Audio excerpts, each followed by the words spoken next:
Hey everyone, I'm Jen, and I own a veterinary technician relief business. And I'm Michelle. I own a veterinary technician mobile house call business.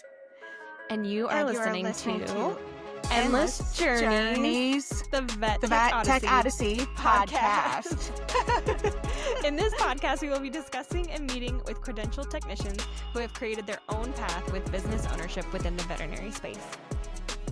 Our goal is to help inspire burnt out vet techs before they leave the industry altogether through our stories and the stories of other vet tech business owners.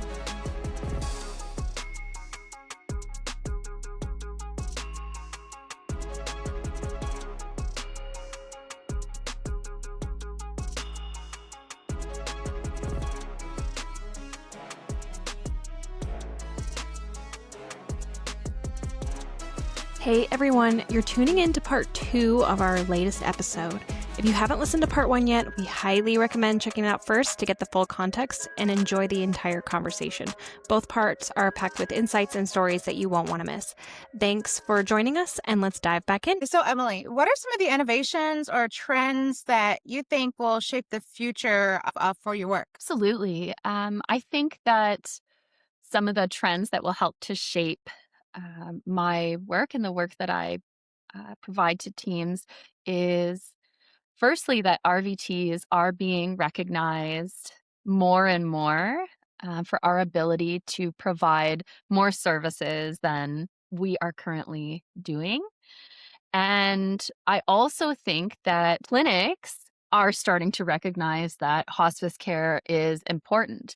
And so, as they do that, I will have more and more opportunities around the world to go and provide training and education and support teams in that way. I think that is definitely going to be the biggest trend that we're going to have to focus on is just the fact that um, RVTs, LVTs, that they are going to be what shapes exactly what you're trying to do.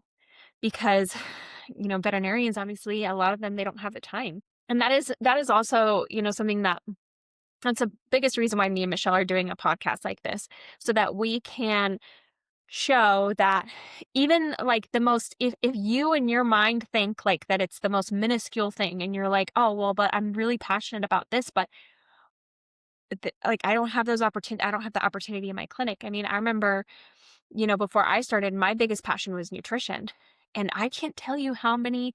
I even had an interview with a doctor. He was a very old, set in his ways, like doctor. Like I think he graduated in like the 70s, and he literally was like, I don't care about like your passion in nutrition. I could give a crap about nutrition. He's like, I just need you to do what you're told. And I just need you to I need you to restrain, and I need you to just do what you're told. And I was just like, oh, okay. And so I think that's the trend that we need to get out of. And we need to be more focused on, hey, are you passionate about senior pets? Are you really passionate? Are you the one that's, you know, when we are talking about quality of life, are you one of those nurses that, you're really in there and you're talking to the owners and you're showing that compassion and you're really talking them through it? That's important.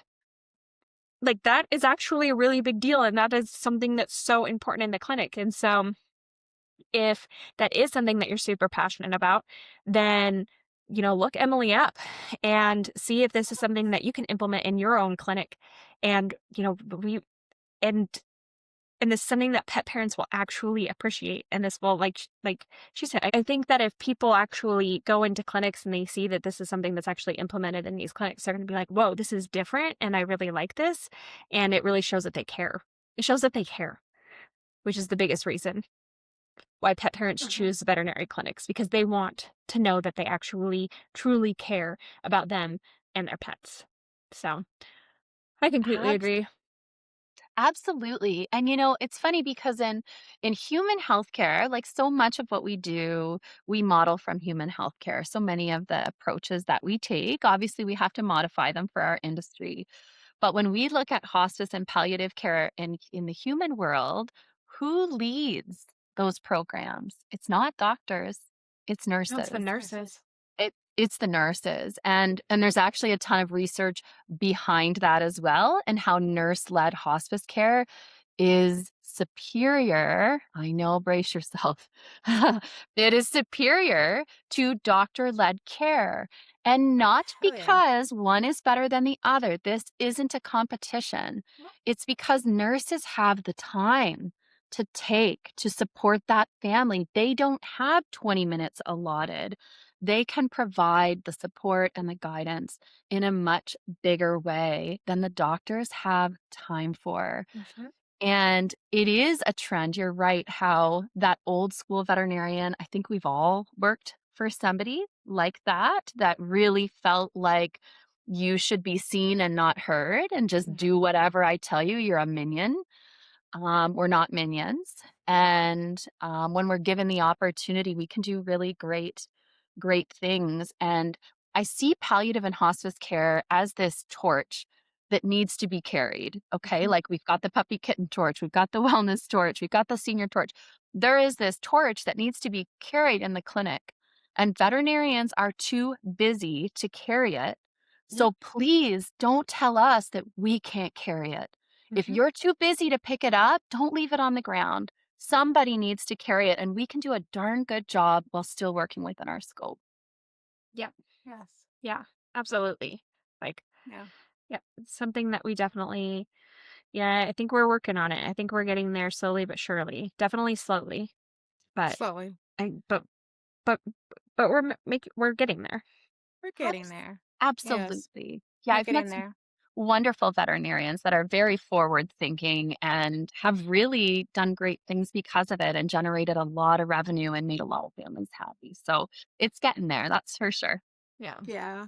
That's And we need our veterinarians to trust us to do our damn jobs. Like, I'm not going to prognose, I'm not going to diagnose, I'm not going to do surgery, but let me do a little bit more. Trust me, trust my education, trust my schooling, trust us. If you didn't, if you're not going to trust us, like, why'd you hire us in the first place? Like, trust us to take care of you and take care of the families. We can do this. yeah, and I think our biggest gifts as, technicians and nurses is, we can provide that support, we can provide that client education, and we can support and we can just be there as that compassionate veterinary professional because we can sit there with them in it. We have this, we can listen to what they're saying. I mean, I think that's a big thing too, right? They just want to be heard. And so we can take the time to sit there and listen and talk to them like they're normal human beings. And me and Michelle have talked about this in other podcasts of, a lot of clinics are quantity over quality now, and we need to get rid of that. That is Mhm. something that it it may have worked in a short window of revenue, but it's not working anymore because Yeah. the clients don't like it. They don't like that Mm-mm. they're only getting 15 minutes. They're getting 15-minute appointments, but they're not even getting 15 minutes with the vet. They're getting like 5 minutes with the vet. And then, like, the 15-minute appointment, that includes getting checked in, going over medical history, talking to the technician, and then seeing the veterinarian. And clients do not like that. And they're trying to find clinics that aren't doing that anymore. And I think that was maybe a quick trend, and hopefully that's also something that we're getting out of, because that's not why we're doing this. We're not. That's not why I got into the field. So yeah. Absolutely. And like that time frame isn't appropriate for a wellness reservation. Like it No. doesn't give the family or the patient anybody the time that they need to feel like they have value for the money they've spent. Now, consider a terminally ill pet Right. and tell me that that is an appropriate amount of time to support and guide and answer questions and help families navigate challenges. It is not. In fact, the average quality of life consultation is somewhere between 1.5 hours Wow. and 2 Mhm. hours. And euthanasias should not be less than an hour. If 45 minutes is all you can do, that is the bare minimum. But same thing. I have come across many teams where they delegate 25 minutes and squeeze it in between other reservations and call it a day. And when we have provided care for that pet and taken money from that family for that pet's entire life, on their final day, they deserve better than that. We Yeah. owe them more than that. Yeah. Do. Yeah, we absolutely do. Yeah, Yeah. I'm hoping that more conversations and and then your trainings and just getting that word out there will help to change that. And we'll stop thinking about trying to squeeze as many patients in as possible just to keep people happy, because I think what's more going to keep people happy is them getting that time. And then Creating a trying meaningful to experience. yeah, and Yeah. knowing that they were heard and that they didn't feel rushed. Yeah. Or judged. Yeah. Or judged. Yes. Yeah. Yeah. Yeah.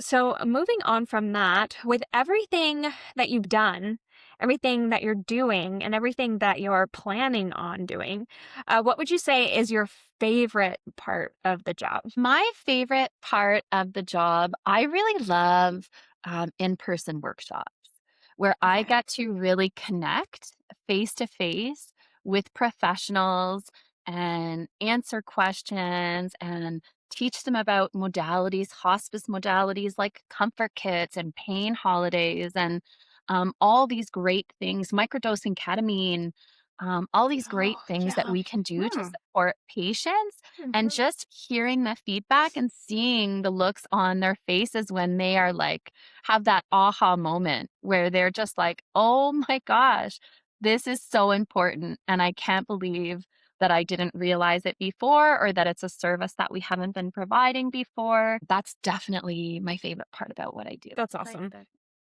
Can you uh, tell me a little bit more about microdosing ketamine? Because Jen, I mean, I know what microdosing is, and I've used ketamine, but I've never We use it a known lot much. in emergency. It is definitely something that's a little bit more, I think it's a little newer, but it's definitely something that we've started implementing in a couple of the emergency clinics that I've worked at. But yeah, go ahead, Emily. Yeah, so it's a tool that we use for patients dealing with chronic pain that assists us in combating wind up. So when we have these patients who are taking oral pain medications, hopefully it's a multimodal approach.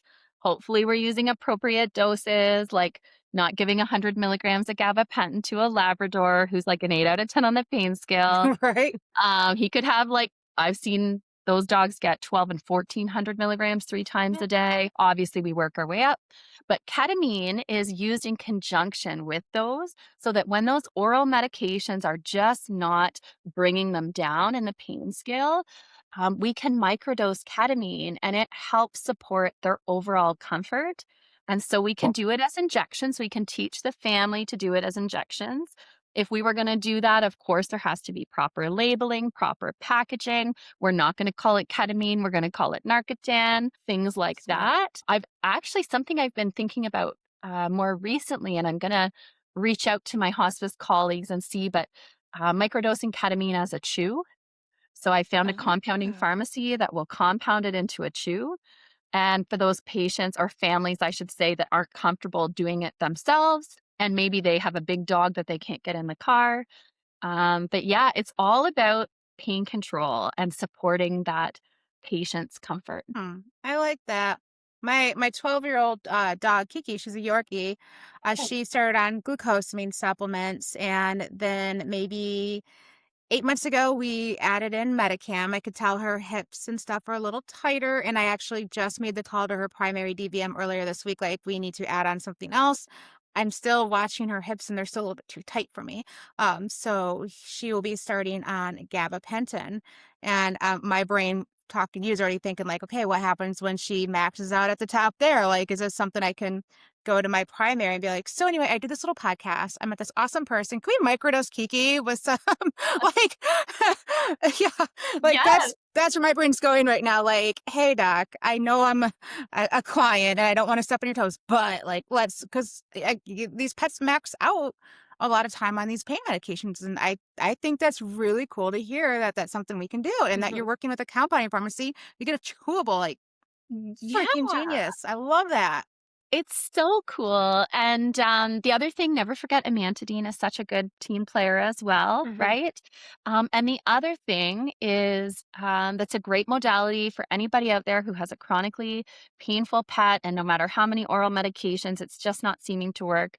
Of course, you're gonna talk to your veterinarian's gonna make this decision, but in hospice care, we use something called a pain holiday, and so that patient comes in and we put them on a CRI, of pain medication. It's usually a combination of something like lidocaine, ketamine, and an opioid. And we will give it to that patient over 6 to 8 hours. When they first get there, we're going to do a loading dose of the opioid. Then we're going to put them on the CRI, and that actually resets the central nervous system. It combats wind up pain, right? So when they're just up here all the time, they can get hyperalgesia, right? So they just, every little thing is painful. Yeah. They have wind up pain. And when we give them this CRI of pain medication, this pain holiday, it helps to reset that central nervous system so that when we send them home with increased oral pain medications, those oral pain medications can now support that patient again. So it's like a reset. Hmm. Yeah, it's a really great tool. That's cool. Yes. Yeah, and I think we all know that pain management has come a long way in veterinary medicine as well, right? I mean, I still sometimes I'll do relief at some clinics and I'm like, you guys, Torb. No, Torb is not pain medication. We need to move on. There are better things that we can do now. And I just imagine when I first started working in this field, like a long time ago, just the where pain management was and to what it's evolved into. But there's still some clinics that are not quite there yet on, they stick to what they know, but Yeah. we do have such better options for pain management now. We really do. And I hope that we get to the point where we're sending families home with acute pain scales after surgery. I think that if Oh, we yeah. started doing that, Yes. the veterinarians would realize how ineffective the protocol they're using is a lot of the time. Not all of the time, but I think of that because my senior dog, when I got her, she was unspayed at 9 and she'd had 3 litters of puppies in her life. So she was a mature spay. And I just love the veterinary team that did her care. They're such wonderful souls. But being sent home with Medicam, she was a 10 out of 10 on the pain scale when she was home. She wouldn't even let me touch her. And Mm. so thank God I had the ability and a team that allowed me to take methadone and give sub-Q injections of methadone, 900 milligrams of gabapentin. It took 2 sub-Q injections and 900 milligrams of GABA to get her back down to a place where she was not shaking and like wincing at touch. And so, yeah, we have come a long way, but there's definitely room for us to even come further. And pain scales are where it's at. There's no reason that families aren't being provided with pain scales on a regular basis. Right. And I'm sure you agree with this, Emily, but I've also had conversations with people when we talk about surgeries and we talk about recovery, and we talk about age. And Yes, and how important age has to do with recovery. Age, chronic illnesses, simple illnesses, things like that. When they go into those surgeries, it's like you you cannot treat every patient.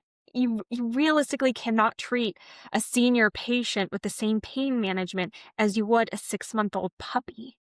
It's absolutely not. like, hello. I mean, we talk about even just, I mean, I remember I am in so much more different pain at 36 years old than I was when I was 15. And so, we have to talk about that too. And I think that that's something that I've seen sometimes in clinics, or I've just even had random conversations with people who are like, "Oh, you work in the vet field?" And they talk to me about like, "Oh, well, my, my 2-year-old Labrador is having pain, hip problems, and they've talked about surgery, but they also said I could wait till he's older." And then something that I have said where I'm like, well, if you think about it too, you could do it now. But if you wait till they're older, you have to think about that recovery. And recovery is Yes. going to be a lot harder on them. The pain's going to be a lot harder on them. Yep. They're going to be building up scar tissue. They're going to, the arthritis. And then they go, huh, my vet never mentioned that to me about that maybe it would be better to do that surgery younger as opposed to waiting till they are older.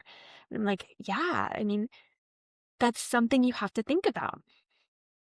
Absolutely. And honestly, I think a lot of the times the reason the veterinarian's not having that conversation is because they're being expected to have this conversation in 15 minutes. And Yeah. they're not even there for the whole time. So I don't even think necessarily a lot of the time it's that they're dropping the ball, that they're just not being given the opportunity as professionals to have the conversation at a level that's as in depth as it needs to be. And you're 100% right. Our seniors, they've already got this baseline of pain, right? So Mhm. we're not going from the bottom. You're Right. right. You are going to experience more. And just like everything we do, patients are individuals, and our Mhm. protocols should be as individualized as they are. We've been talking about so many positive things, and I feel like I'm gonna be the negative Nancy here. But what is your least favorite part of the job? My least favorite part of the job is the politics. And so, like we kind of talked about, is trying to stand up and advocate for something that is just such a vital service that cannot be done without your technicians. And I don't mean them being there to hold the dog while you do an exam. I mean them leading reservations, leading conversations, collaborating with that veterinarian and going back and saying, "Hey, Fluffy's still really painful. What do you think we should do?" So I can tell Mrs. Smith when I'm trying to do these things. And I do still, of course, come up against politics sometimes in different clinics where it almost feels like ego plays a big role Mm, in that politics, where how dare I think that I could ever teach a doctor, or how dare I think that technicians could ever take on that kind of a role. Now, luckily, it's not something I experience a ton of. And I have started to really pick and choose that, if you don't see the value in this, then I wish you the very best. But I'm not going to convince you that this is the right thing. I'm going to give you the information that I have from nearly 10 years of working in exclusively in hospice care. And then you get to decide what you do with that information. But yeah, I do think that just that resistance to really expand the role, the fear, the other part of it that's hard is the fear about getting complaints. So veterinarians will say things like, well, that patient, if they're not going to get blood work, I'm not going to give them Medicam because I don't want to be sued or I don't want to have a complaint. But if you actually go through and look at the complaints, most of the complaints are because you insisted they get that and their pet had to be painful because they couldn't afford the blood work. Yeah. And so just that resistance, and I get your licenses on the line and there's no judgment. I'm not judging, but informed consent is a really powerful tool. And so that's another challenge sometimes is just seeing the resistance to use informed consent and think outside of the box when we're approaching comfort care with as far as spectrum of care is concerned. Because when the alternative is death, we should really be expanding our spectrum of care and providing these options that wouldn't be feasible for a young healthy patient based on that pet's comfort and that family's education about the risks and rewards. that's one thing I don't think the veterinarians, and this is just my point of view and what I've seen, they don't see that, but I do. I cannot tell you how many times, Emily, I have had clients tell me, "I can afford the medication. I just can't afford 200 to $350 worth of blood work every 90 days, And the every 6 exam. months." Yeah, and yeah, if they need the up exam, they can't afford it. So their pets are painful and they're not moving. And I'm sitting here thinking like, and again, I don't want to overstep.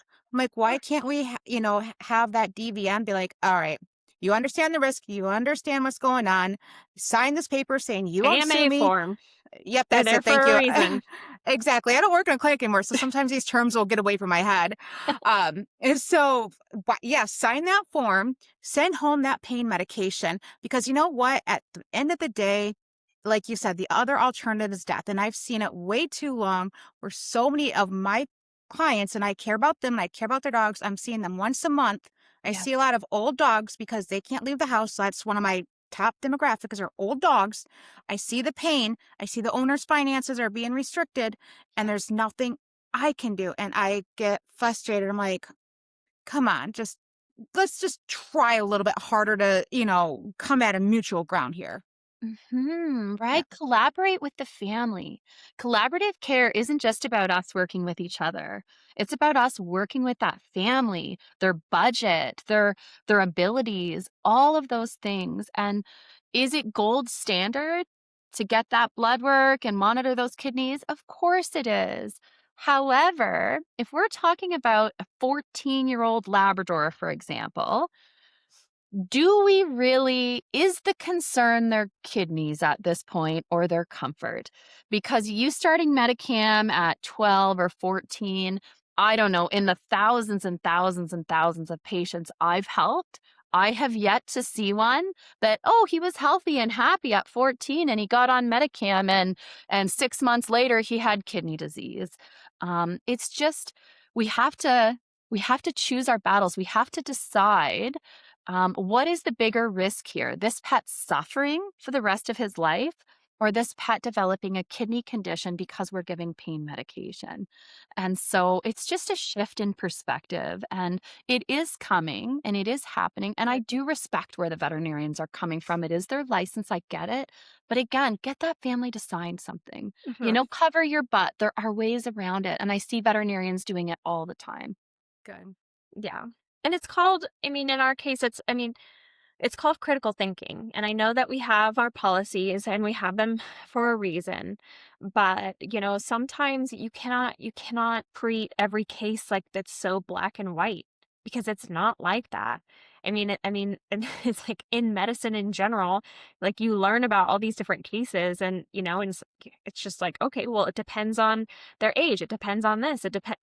It all depends on so many things. And then when you just base off of, well, this is the protocol with every single patient, then you're not really using that critical thinking and you're not really implementing, your brain for things like that. You have to think about other avenues. And yeah, exactly like you said. And I know like sometimes I'll have conversations with owners where when you have CHF patients with kidney disease, Yes. like, you pick your battle with that one. Like, Yeah. what are you gonna do with that? And so you have to go to that avenue and you have to just explain to the owner, like, "These are our options. This is the best that we can do, and sometimes you're fighting a losing battle." Right? And that our focus should be comfort. Yes, And when we say that to families, I have very, very, very rarely, in fact, I don't even know if I can think of a family who didn't agree in the final phase of their pet's life that comfort was the most important factor. exactly. Above all else, Mhm. comfort is king in Mhm. hospice care. And you're right, protocols are there for a reason, but patients are individuals. And I think that for those teams who are like, nope, we have to stick to our protocols, you need to adjust your protocols in the final life stage then. Mhm. Those protocols might work for young, healthy patients, Right. but they're not practical and they're not realistic for a patient that has 8 months to live or less. Right? It just doesn't make sense. And so I agree with that, and I do see that there is this uptake and this movement towards acknowledging that and towards Good. providing that more individualized care. That's good. Good. Good. So, kind of going back to the business aspect of it a little bit, if you could go back and give advice to your younger self, what would it have been or what would it be? It's a good one. If I could go back and give advice to my younger self, it would be to not stay at a clinic that did not empower me to work to the full extent of my scope and did not elevate me to feel like a truly valued team member and not just a minion. Again, like I've worked with some really wonderful teams and I've been empowered, which was wonderful. But I've also worked for some teams where the culture was really unhealthy and I didn't feel like I was really valued and that I wasn't allowed to practice outside of things like anal glands and like nail trims, which are so important. But when we're in a clinic, that is like, there's so much more that we can do than that. And we should be doing because we see how busy those veterinarians are. And the burnout rate is so high and the Yeah. suicide rate is so high. Let us help you. Mhm. Let us take some of that work off your plate. We don't want your job. We just want to support you and the patients and the clients. Yeah, and I think that there's a huge difference because I know the difference between clinics where I've worked where I felt like a colleague with the veterinarian and the clinics where I felt like I just felt like I was the support staff or I was just the assistant and that I was just there to do what I was told. But there's a huge difference when you're treated like a colleague by the veterinarians. And Absolutely. And we there are are clinics out colleagues. there. So we should be treated that way. I agree. So, with all the work that you've already done, everything that you've accomplished, what do you see yourself doing in the future? And what would you want for your future self? In the future, I would like to expand the support and the training that I provide to include pet parents. And so, not that I would be taking over the role of the primary DVM, but rather working in a supportive role where virtual consults were provided to the family on a referral basis. So, for those veterinary teams that say we're too small, we're too busy, we don't have the training, we're not going to offer hospice care, that I could then virtually support that family by providing them, again, with that education, guidance, and resources to navigate that final chapter, but then to also provide feedback to that team about hospice modalities that might benefit that family and generate revenue for the clinic. And so that's kind of the route that I see myself taking in the future is that I will continue to empower and educate veterinary teams to support families through the hospice phase. But for those teams that, for one reason or another, are unable to do that or unwilling to do that, that I can support that family while that general practice maintains the role of the primary veterinary team, sells all the medication, sells all the food. And I truly just support and make recommendations. Yeah, that way you're not taking over anything. You're just um that extra support system like you said and then you're adding also to the clinic itself. Yeah, it's incredible when families start to have these hospice consults. We see things like medication sales go up. See Yeah. things like pain holidays being implemented, comfort kits being implemented. Those all generate a lot of revenue. But we also see client satisfaction increase. And it truly does reflect on the team who referred, right? Like when we Yeah. refer anywhere, that positive referral reflects back on us. And you're right. And in this situation in particular, I'm not a veterinarian, so I'm not going to be prescribing medication. I'm certainly not going to be selling any or food. I'm just going to be doing the hand holding. I'm going to help educate them and support that team and yeah, give some feedback and recommendations as needed. Yeah, and help them Yes. understand why it's being recommended. Because I think that's a Absolutely. like, yeah, that's another thing too, right? Is a lot of times, all of these suggestions are being thrown at pet parents, but they're not really understanding why. And so that makes it even more difficult on them to make these decisions. Absolutely. And that will be such a huge part of it is helping interpret why the veterinarian's making that recommendation and how it's going to benefit them and their pet. The interpretation part where you help the families, and that's another great thing from my perspective that you guys can do is I can't tell you how many times I've had a family where they've gotten, information from a veterinarian and they've like, "Can you help me with this estimate? Can you help me of why to understand why they want to do all of this? Can you help me? I don't understand this." Or, I had too much information overload. Like I've done that a lot, and that's where you're stepping in because now they have somebody resourceful to reach out to who can explain all this and not the DVM. And that is so needed. Like just from my point of view and my clients, it's needed. Yeah, absolutely. I agree. And I've I've seen that as so many of our patients at the hospice center came as a referral.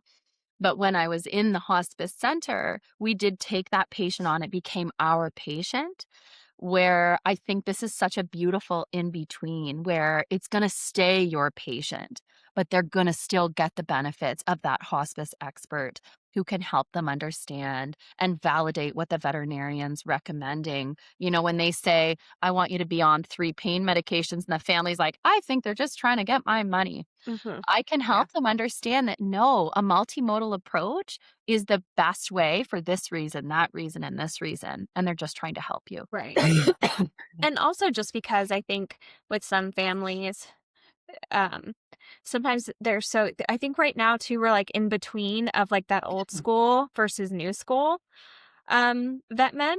And so you have a lot of the new graduates that, that have learned about like using the multimodal. And then but you still kind of have like those old school vets that were, maybe they weren't doing those. And so then pet parents are like, well, why was this vet doing this, but this vet's doing this? And then they're confused. Hmm. And so, yeah, that's also why it's super, super important. Yep. Absolutely. Yeah, absolutely.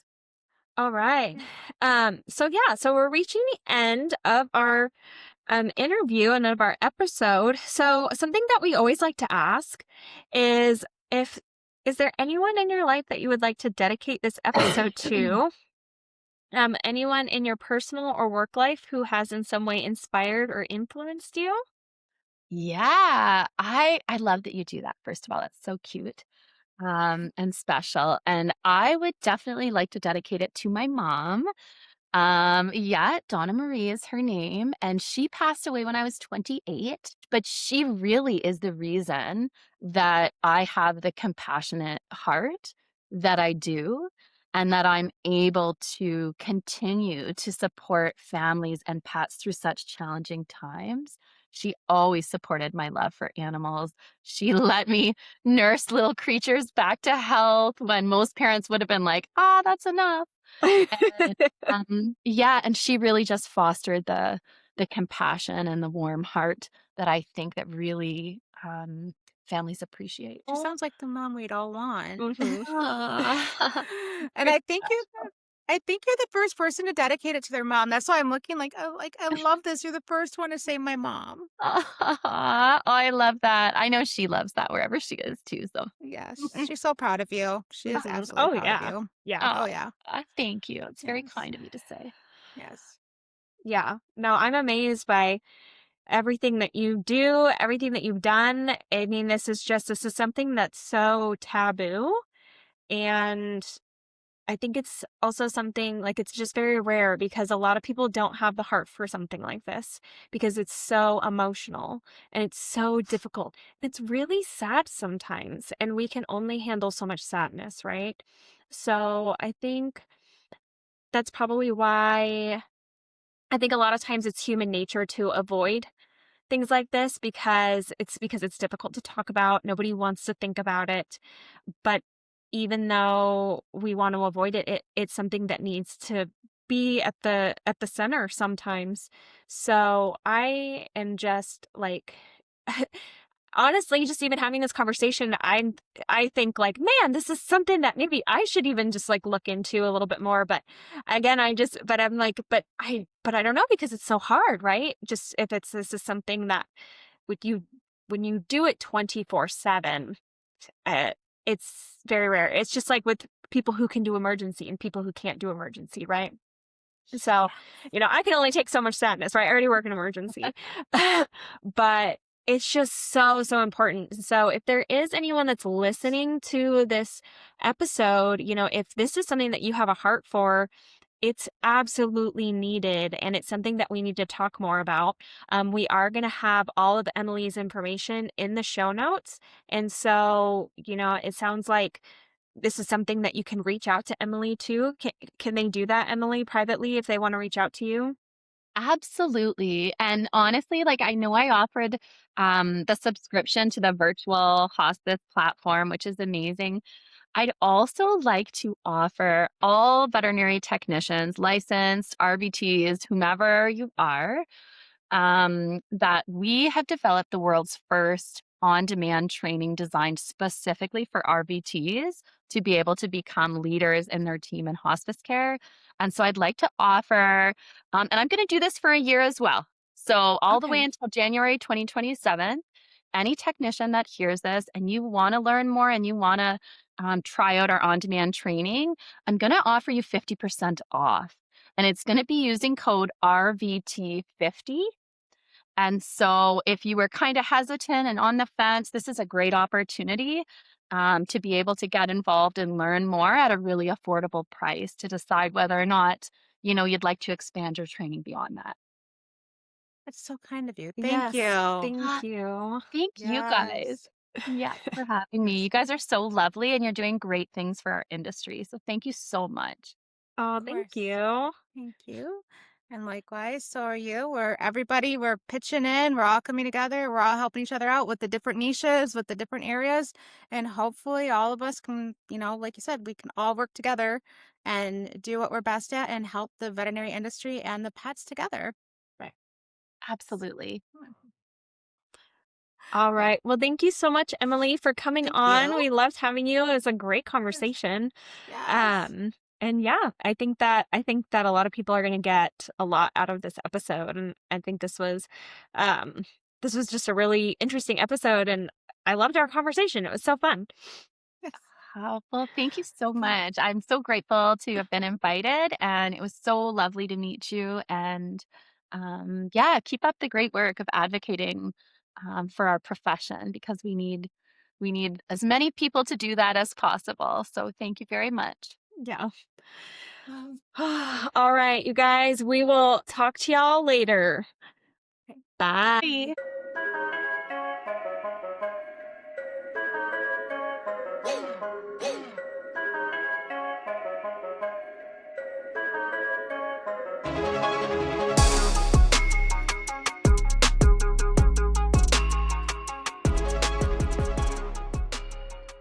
Thank you so much for tuning in to Endless Journeys, the VetTech Odyssey podcast.